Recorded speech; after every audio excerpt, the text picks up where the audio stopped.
Good day to you. And what a dandy day it is. It reminds me of one of those brilliant fall days in 1935 when we would take long car rides on an almost daily basis. We would drive through some spectacular scenery. Oh, those days were endless enjoyment for me. You see, at that time I was pretty much confined to my wheelchair with rheumatoid arthritis. But for a little while in the car, I was able to forget my aches and pains and the disabling effects of my disease. Oh, I almost forgot to introduce myself. I'm Sarah Pearsall Viele, but you can call me Sadie. I was born in 1866 on October 31st, right here in Glens Falls. My father was Augustus J. Pearsall, a well-connected businessman, until his untimely death at age 52 in 1885. My mother was Sarah Louise Cox Pearsall. I had one brother and two sisters. We were a happy, active family, and we lived quite happily in an expansive home on Ridge Street. As for my father, I was very proud of his many business accomplishments and associations. He was the owner and operator of a successful clothing business, and at the same time, he was president of the Lake George Steamboat Company, vice president of the Glens Falls Paper Company, director of the First National Bank, and a stockholder in the Terracotta Company and the Glens Falls Insurance Company. There was another man of whom I was very proud. When I was 23, I met and married a fine young man, Frederick Clarence Viele. Did I also mention he was handsome? Our wedding day on my birthday, October 31st, 1889, led to 50 years of happiness together. We started our family right away, and our son Everett was born in August of 1890. Our other son, Harold, didn't show up for 6 more years.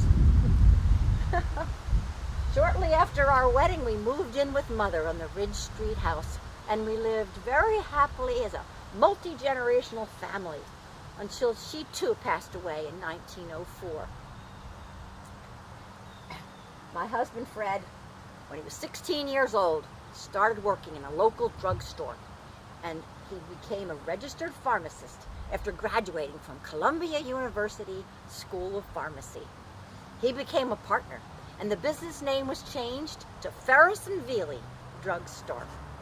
When he was 35, he became sole proprietor, and under his management, great efforts were made to improve and modernize the business.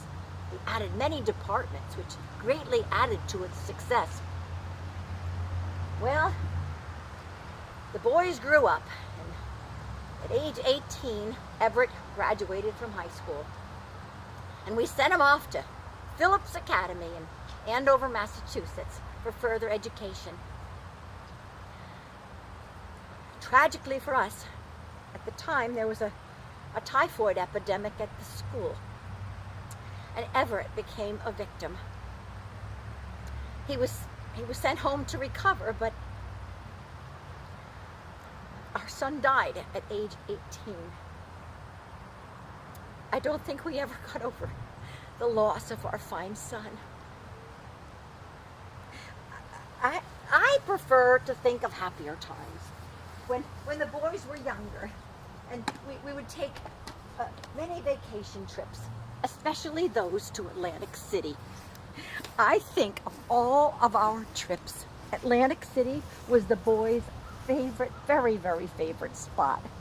We went on many trips to interesting and different locations, New York City, Montreal, and Quebec in Canada, even South Dakota.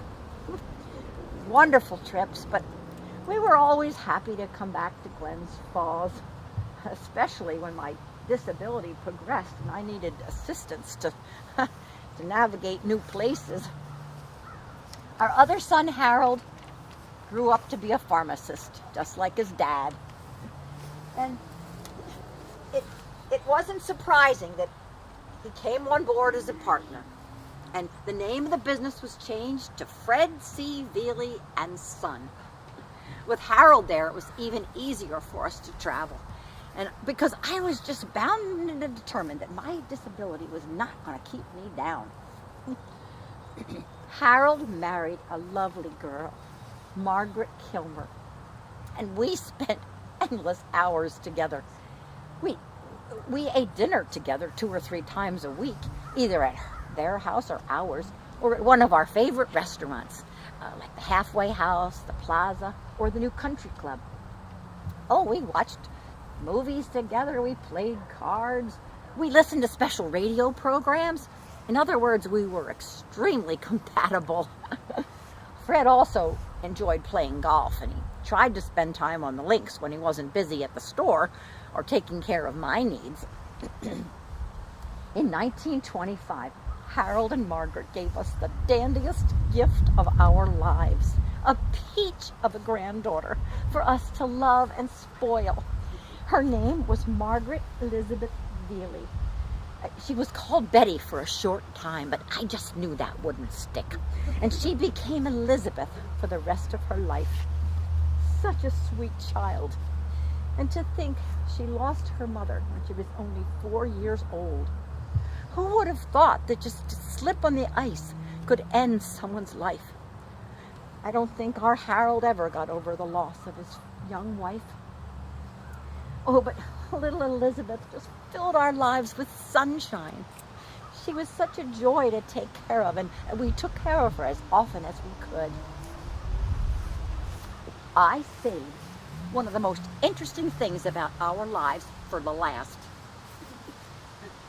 I understand that the Queensbury Hotel is still a focal point of downtown Glens Falls, and that recent renovations have greatly improved the beauty and comfort of that facility. Well, I want to tell you, in the 1920s, rumors started circulating that there was going to be a hotel built in Glens Falls. Well, I'm here to tell you we were there, eagerly looking over their shoulders as the place was planned, designed, and executed. You see, at that time, we were still living at 74 Ridge Street, and our home was right next door to the hotel property. We watched eagerly as years and months rolled by, and then, when the plans were made, our application was in to lease a 3-room apartment in the hotel and to deed our house to them, which they would later make into a parking lot. Well, the hotel was completed in beautiful style, and on May 25, 1926, we, after months of decorating and furniture buying, we were ready to move into our new residence at the Queensbury Hotel, where we would live until 1939, the year of my death. The location was ideal, close to the movies and stores downtown, and the many services that the hotel offered was a big factor in that making our decision, I can tell you. Well, moving day arrived, and the excitement was palpable.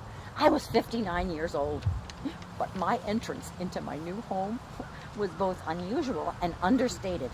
You see, Fred pushed me in my wheelchair out through my garden and in the back door of the hotel, down the corridor, up the elevator to our new home.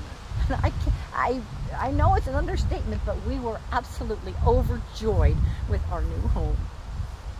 Oh, and I was really, really disappointed to be unwell the day of the formal opening banquet, a lavish celebration to which anybody who was anybody in this town was invited. Names even familiar today: McPhillips, Hyde, Coles, Hovey, Brown, Hoops, Achenbach, Cunningham, and Peck. There were 51 tables, and the Vieles were seated at table 32. A night to remember, and I had to miss it. Well, I can tell you that the last 10 years of my life were spent with a lot of joy and simple pleasures. As I expressed earlier, the invention of the automobile really changed our lives, and for me, provided endless entertainment during my last years as we drove through the panorama of natural beauty surrounding this area. I thank God I was able to spend my life here in Glens Falls, surrounded by a caring community of family and friends. Well, good day and have a great life.